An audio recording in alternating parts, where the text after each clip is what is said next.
Main Excel की window दिख रही है आपको? हाँ जी। ठीक है, ये एक्सेल में ये रिबन्स है ऊपर, इन्हें हम रिबन कहते हैं। ये रिबन में हमारी टैब अलग अलग, होम टैब है, इंसर्ट है, पेज लेआउट है, फॉर्मूलाज, ये सारी हमारी टैब है। और जो डेवलपर की टैब है वो हमें बाय डिफॉल्ट एक्सेल में नहीं मिलती, हमें उसको विजिबिलिटी देनी होती है। उसके लिए हम क्या करते हैं, फाइल टैब में जाते हैं एंड देन मोर में आएंगे तो हमारे पास ऑप्शंस है, यहाँ पर ऑप्शंस पे क्लिक करेंगे। ऑप्शंस में आएंगे तो इसमें हमारे पास कस्टमाइज रिबन, ठीक है, रिबन को हम कस्टमाइज कर रहे हैं और इसमें हमारे पास एक ऑप्शन होगा, ये देखो यहाँ पर जो डेवलपर टैब है इस पे आपको चेक बॉक्स पे टिक नहीं मिलेगा आपके सिस्टम में भी, तो आपको इसको टिक करना है एंड देन यहाँ से ओके करना है और फिर बाहर आना है तो आपको मिल जाएगा। ठीक है, अभी के लिए जो एक्सेल के नॉर्मल फंक्शंस हैं पहले हम वो करते हैं बेसिक, देखो रिवीजन हो जाएगी बेसिक की और फिर हम एडवांस में आएंगे। तो अभी के लिए जैसे डेमो क्लास है तो मैं थोड़ा स्पीड में भी चलूंगी थोड़ा क्लियर हो जाएगी हम कहाँ तक जाएंगे। फिर मैं ये फाइल जो बनाऊंगी ना एवरीडे, जो भी मैं काम करूंगी वो फाइल में सेव करके आपको व्हाट्सएप कर दिया करूंगी सो दैट कि आप प्रैक्टिस कर सकते हैं। ओके। अभी मैं कुछ डेटा बनाना है तो मैं नाम तो ऐसे लिख देती हूँ अल्फाबेटिकली।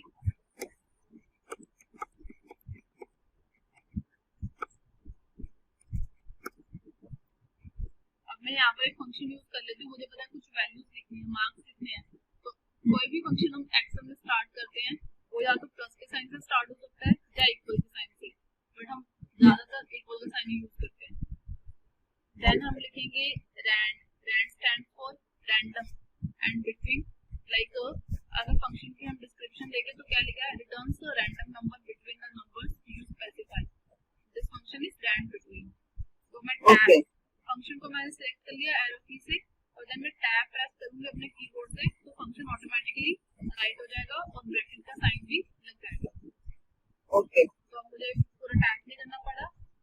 अब इसके दो आर्गुमेंट्स हैं, एक है बॉटम देन एक है टॉप, ये मुझे दो वैल्यूज देनी है इस फंक्शन को, इसको हम पैरामीटर्स भी कह सकते हैं, इनपुट भी कह सकते हैं। बॉटम देना है कि मुझे मिनिमम नंबर क्या होगा, मैक्सिमम नंबर देना है और उनके बिटवीन ही जो नंबर है वो उनमें से कोई रैंडम नंबर चूज करेगा ये फंक्शन और हमारी सेल में जो सेल वैल्यू है वो बना देगा। तो जैसे बॉटम में मैंने ले लिया, मुझे पता है 1 से स्टार्ट होंगे मार्क्स और 100 तक जा सकते हैं, तो मैंने क्या करा पहले 1 लिखा। अब सिंटेक्स के अकॉर्डिंगली चलेंगे हम, एक्सेल जो है ना एक्सेल हम देखेंगे कि सिंटेक्स क्या है। बॉटम लिखा वो अभी हाईलाइट हो रहा है बोल्ड, तो मैंने बॉटम दे दिया, बॉटम के बाद कॉमा है सिंटेक्स में, सिंटेक्स लिखने का वे, सिंटेक्स को कहते हैं लिखने का वे। फिर मैंने कॉमा लगाया, जैसे मैंने कॉमा लगाया अब टॉप हो गया बोल्ड, अब मुझे टॉप वैल्यू देनी है जो मैंने दे दी 100, अब मैंने दे दी। अब उसके बाद मुझे सिंटेक्स के अकॉर्डिंगली ब्रैकेट क्लोज करना है, तो मैंने ब्रैकेट को करा क्लोज देन एंटर। तो अभी रैंडमली इसने क्या चूज कर लिया 73, तो बस मैं इस फंक्शन को कॉपी करूंगी। अभी जब मैंने इसको कॉपी किया तो वैल्यू कॉपी नहीं हुई, फंक्शन कॉपी हुआ है।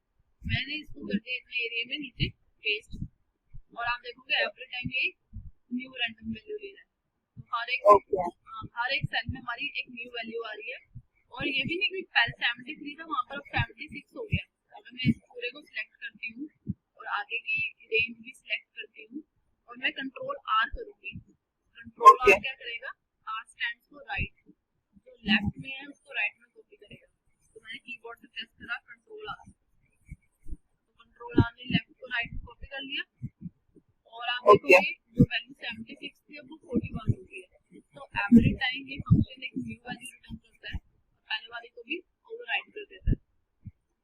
ओके, बट ये हमें आगे जाके परेशान करेगा जब हम इस पे कुछ करेंगे, मैनिपुलेशन करेंगे। तो अभी के लिए हम क्या करेंगे, इन सारे सेल्स को सिलेक्ट करेंगे, कंट्रोल की से कॉपी किया और देन हमारे पास एक शॉर्टकट होता है, या तो शॉर्टकट लेंगे जहाँ हमारे पास होम टैब में यहाँ पर एक ऑप्शन है पेस्ट स्पेशल का, उसका शॉर्टकट क्या आ रहा है कंट्रोल ऑल्ट वी, वैसे पेस्ट का होता है कंट्रोल वी, तो इसमें ऑल्ट ऐड हो गया तो हम क्या करेंगे ऑल्ट कंट्रोल वी प्रेस करेंगे पर हमारे पास ऑप्शन है कि हमें पेस्ट क्या करना है, हमें ऑल पेस्ट करना है, हमें ओनली फॉर्मूला पेस्ट करना है, हमें ओनली वैल्यू पेस्ट करनी है। तो मेरे केस में मुझे पता है फॉर्मूला पेस्ट करने में तो बार बार एक न्यू वैल्यू आ रही है, तो मैं क्या करूंगी, वैल्यूज कर दूंगी। तो जिस रेंज को ही मैंने कॉपी किया उसी रेंज में मैं उसकी वैल्यू पेस्ट कर रही हूँ। तो अभी जो हमारा ये फॉर्मूला बार है, इस फॉर्मूला बार में मुझे अभी फंक्शन दिख रहा है, तो जैसे मैं वैल्यूज करके ओके करूंगी तो मुझे वहाँ पर फंक्शन दिखेगा, सेल की वैल्यू दिखेगा। तो अब ये वैल्यू चेंज नहीं होगी। ये हमने डेटा क्रिएट कर लिया। अब हम इस पे कुछ करते हैं मैनिपुलेशन। लाइक मुझे टोटल मार्क्स चाहिए, तो मैं लगाऊंगी सम का फंक्शन। मैंने इक्वल का साइन लगाया, सम लिखा, और एक काम और क्या कर सकते हैं, ऑल्ट के साथ जो इक्वल का साइन होता है ना कीबोर्ड में, उसको भी प्रेस करेंगे ना तो शॉर्टकट की है वो इक्वल का साइन भी लगेगा, सम भी लिखा जाएगा, और बाय वो अपने इंटेलिजेंस के अकॉर्डिंगली एमएस एक्सेल एक रेंज भी पिक कर लेगा। बस उसने उसको हाईलाइट किया हुआ है, उसको फिक्स नहीं किया कि हम उसको चेंज कर सकते हैं। अभी वो ग्रे साइन आ रहा है ना उसके ऊपर, तो वो कह रहा है कि अगर आपको लगता है कि कंफर्म्ड है कि यही रेंज फिक्स करनी है तो जस्ट एंटर प्रेस करना है अपने कीबोर्ड से, अदरवाइज हम रेंज चेंज कर सकते हैं। तो मैंने एंटर प्रेस कर दिया और देन नीचे आई, ऊपर वाला सेल सेलेक्ट किया, ऊपर वाली वैल्यू जो है फंक्शन जो है मुझे नीचे पेस्ट करना है। तो D स्टैंड्स फॉर डाउन, तो मैंने करा कंट्रोल D, तो क्या हुआ, ये सारी वैल्यू पेस्ट हो गई, फंक्शन पेस्ट हो गया। ठीक है, यहाँ पर एक कॉन्सेप्ट और आता है, वो कॉन्सेप्ट क्या है, रेफरेंस का। तीन तरह की रेफरेंस होती है एक्सेल में, एक होती है एब्सोल्यूट, सेल रेफरेंस।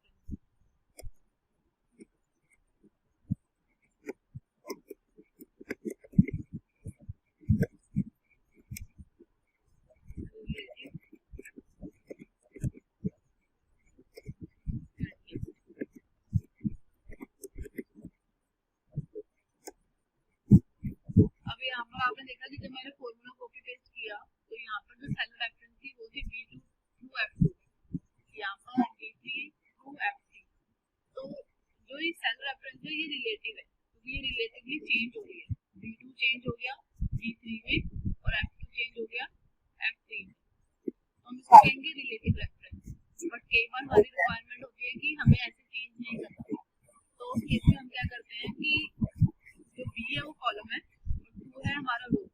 अगर मैं चाहती हूँ कि जैसे भी रो चेंज हो रही है, ओनली रो चेंज हो रही है, B2 का B3 हो रहा है, B सेम है, सिर्फ रो चेंज हो रही है, उसका भी एक रीजन है कि कॉलम चेंज क्यों नहीं हो रहा, रो चेंज क्यों हो रही है, क्योंकि जब मैंने फॉर्मूला कॉपी पेस्ट किया ना तो इन दोनों सेल्स के बीच में भी क्या रिलेशन है, ये दोनों सेल्स एक ही कॉलम में है, बस एक का रो 2 है और एक की रो 3 है। तो सेम रिलेशन वो अंदर की सेल रेफरेंस में भी रखता है। मैं अंदर भी क्या करूंगा, सिर्फ रो ही चेंज करूंगा। ठीक है, अगर मैं चाहती हूँ कि फिक्स रहती, रो चेंज ना होती, बट यहाँ पर तुम्हारी रिक्वायरमेंट थी कि रो चेंज हो, तो मैं क्या करती हूँ, यहाँ पर डॉलर का साइन लगा दूंगी। जब मैं यहाँ पर डॉलर का साइन लगा दूंगी, वैसे बी के आगे रिक्वायरमेंट नहीं है पर मैं सब भी लगा रही हूँ, तो जो सी अब ये वाली रेफरेंस है ना, जितना मैंने हाईलाइट किया है, ये रेफरेंस है हमारी एब्सोल्यूट सेल रेफरेंस, क्योंकि अभी चेंज नहीं हुई। जब मैं इस फंक्शन को कॉपी करके नीचे में पेस्ट करूंगी ना, तो आप देखोगे मेरी सेल रेफरेंस B2 सेम की सेम है, तो ये एब्सोल्यूट होगी, इसको कहेंगे एब्सोल्यूट सेल रेफरेंस। और जब मैं सिर्फ चेंज रो के आगे करती, कॉलम के आगे ना करती, तो ये होगी मिक्स, क्योंकि एक होगी रिलेटिव और एक होगी एब्सोल्यूट, तो ये क्या होगी, मिक्स। तो तीन तरह की सेल रेफरेंस होगी एक्सेल में। तो ये सेल रेफरेंसेस होगी। उसके बाद हमें ग्रेड निकालना है। अब ग्रेड निकालने के लिए हमारे पास कुछ कंडीशन है। यहाँ पर 5 सब्जेक्ट्स हैं, तो स्टूडेंट स्कोर कर सकता है मैक्सिमम 500। तो मेरे पास जो मैंने ग्रेडिंग सिस्टम रख रही हूँ वो है कि अगर मोर देन 450 स्कोर करता है तो ग्रेड A है, एंड मोर देन 400 करता है तो B है। ऐसे मैं 50-50 का गैप रखूँगी और ग्रेड बना दूँगी, एंड D। एंड अगर स्कोर करता है लेस देन 300 तो ग्रेड है उसका E। या एफ लिख देते हैं, इट मीन्स कि वो फेल्ड है। ठीक है, अब ये हमारे ग्रेड्स हैं। अब हमें इसे अप्लाई करना है। तो नॉर्मल फंक्शन जो हम एक्सेल में यूज़ कर सकते हैं, that function is if function. If मतलब कंडीशन देनी है हमें। इफ का मतलब तो हिंदी में अगर ही होता है, तो बट इफ जो है, इफ मैक्सिमम एक कंडीशन ले सकता है। अगर मैं यहाँ पर इफ अप्लाई करूँ, इफ एंड ब्रैकेट ओपन किया, तो यहाँ पर पहले इसका डिस्क्रिप्शन पढ़ते हैं। क्या लिखा है? Checks whether a condition is met and returns one value if true and another value if false। ये फंक्शन क्या करता है? एक कंडीशन चेक करता है। अगर वो कंडीशन मैच कर जाती है तो हमें ट्रू मतलब मैच करेगी, फॉल्स मतलब मैच नहीं करेगी। तो जो भी वैल्यू हम स्पेसिफाई करते हैं ट्रू के लिए रिटर्न करता है। अगर कंडीशन मैच नहीं होती तो फॉल्स के लिए जो भी वैल्यू हमने स्पेसिफाई की है हमें वो रिटर्न करता है। देखो यहाँ पर 3 है हमारे पास आर्गुमेंट्स। पहला क्या है आर्गुमेंट लिखा है ना, वो लिखा है लॉजिकल टेस्ट। उसके बाद कॉमा लगा हुआ है, then value if true and then comma, then value if false. ठीक है, 3 आर्गुमेंट्स है। लॉजिकल टेस्ट है पहला। लॉजिकल टेस्ट का मतलब कि कंडीशन, हमें कंडीशन देनी है यहाँ पर। तो कंडीशन मैं दूंगी कि जो टोटल की वैल्यू है ना वो होनी चाहिए ग्रेटर देन 300। तो मैंने G2 सेल सेलेक्ट कर लिया एंड देन ग्रेटर देन का साइन लगाया एंड 300 लिख दिया। तो ये तो होगी मेरी कंडीशन कि एक्सेल चेक करेगा कि G2 में जो वैल्यू है दैट इज़ ग्रेटर देन 300 और नॉट। अब मैंने लगाया कोमा सिंटेक्स के अकॉर्डिंगली। जैसे मैंने कोमा लगाया, अब की बार कौन सी वैल्यू बोल्ड होगी? Value if true. अब मेरे से जो फंक्शन है इफ़ फंक्शन, वो पूछ रहा है कि अगर ये कंडीशन मैच हो जाती है तो उस केस में क्या करना है। तो मैंने कहा उस केस में आपको दिखाना है कि स्टूडेंट पास्ट है। तो मैं क्या करूँगी, मैंने लिखना है पास्ट। बट आपने देखा मैंने जब सम फंक्शन लगाया, इफ फंक्शन लगाया, रैंड बिटवीन फंक्शन लगाया, तो ये सारी थी स्ट्रिंग टेक्स्ट थे, तो मैंने सिंपली लिख दी गई।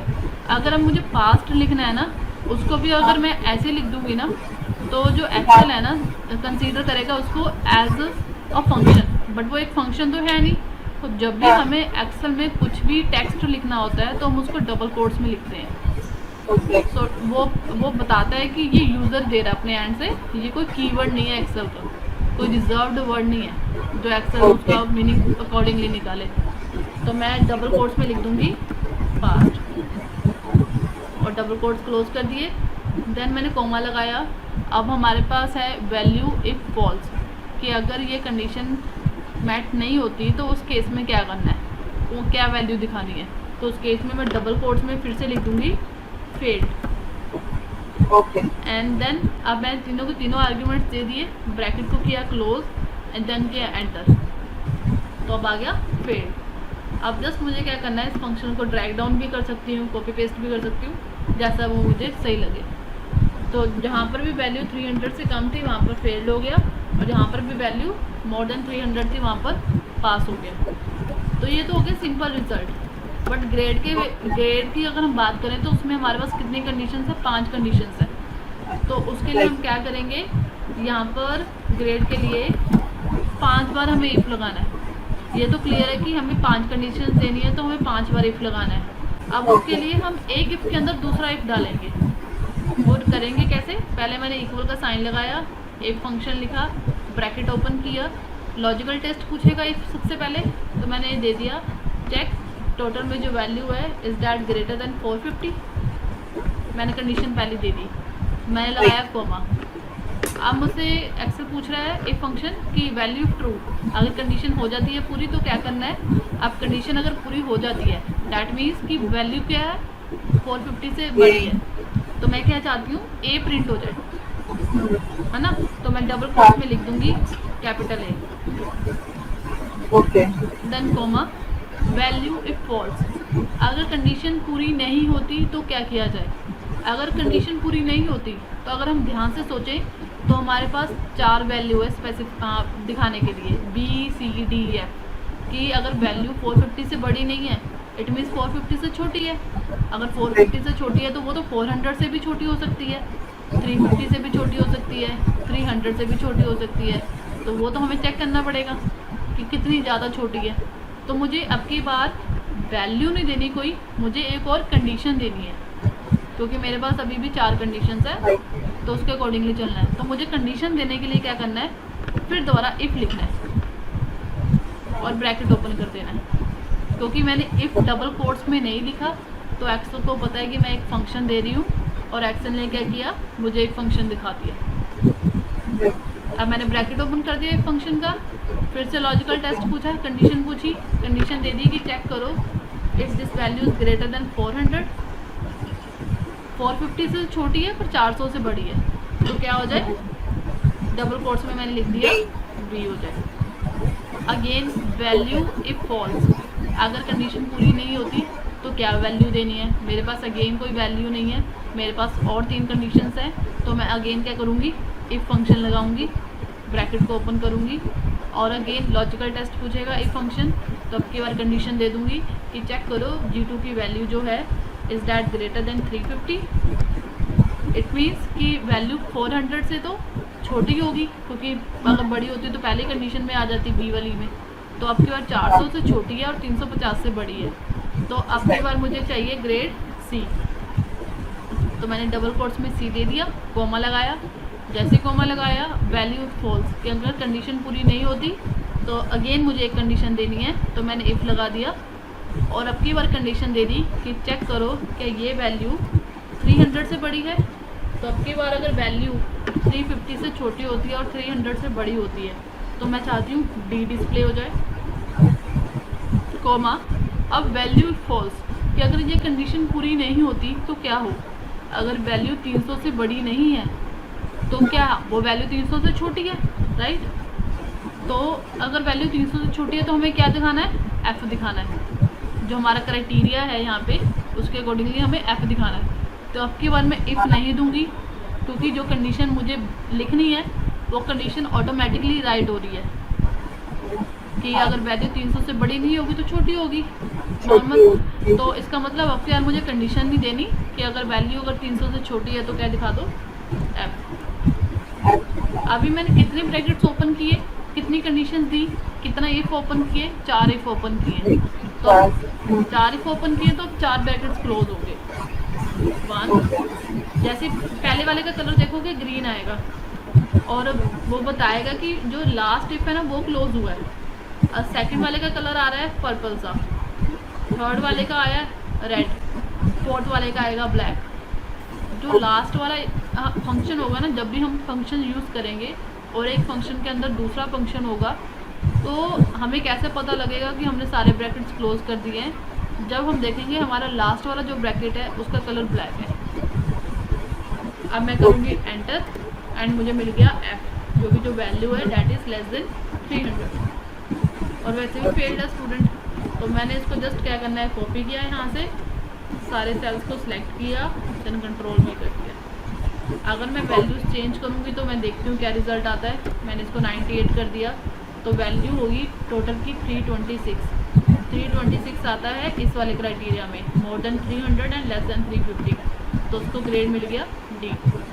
अगर इस वैल्यू को मैं थोड़ा और बढ़ा दूँ, 96 कर दूँ सोशल साइंस में, तो अब इसका ग्रेड हो गया सी, क्योंकि टोटल हो गया 381। अब मैं इसकी वैल्यू यहाँ पर भी इंक्रीज़ करती हूँ, तो वैल्यू होगी 439, that is greater than 400 and less than 450, तो ग्रेड हो गया बी। ठीक है, तो ये हमने ग्रेड फाइंड आउट कर लिया। यहाँ पर मैक्सिमम, और स्टूडेंट में देखना होगा स्टूडेंट ने किस सब्जेक्ट में मैक्सिमम स्कोर किया है। तो यहाँ पर मैं लिखूँगी equal and then max, bracket open करूँगी। मैक्स हमें पूछेगा नंबर 1 नंबर 2, तो हम नंबर्स दे सकते हैं जिसमें से हमने मैक्सिमम फाइंड आउट करना है। तो मैं इन सारे नंबर्स को सिलेक्ट करूँगी जो एक मार्क्स हैं, एंड देन ब्रैकेट क्लोज किया एंड एंटर, तो मुझे मिल गया 99। इस वे में हमें सारे मैक्सिमम मिल गए। ठीक है, और यहीं पर हम निकालेंगे मिनिमम। तो इस तरह मिनिमम के लिए होता है मिन फंक्शन। मैंने सारे सेल्स को जैसे मैक्स में सिलेक्ट किया था, मिन में भी सिलेक्ट करूँगी, और जो सबसे मिनिमम वैल्यू होगी वो मुझे मिल जाएगी। तो इस वे में हमने फाइंड आउट कर लिया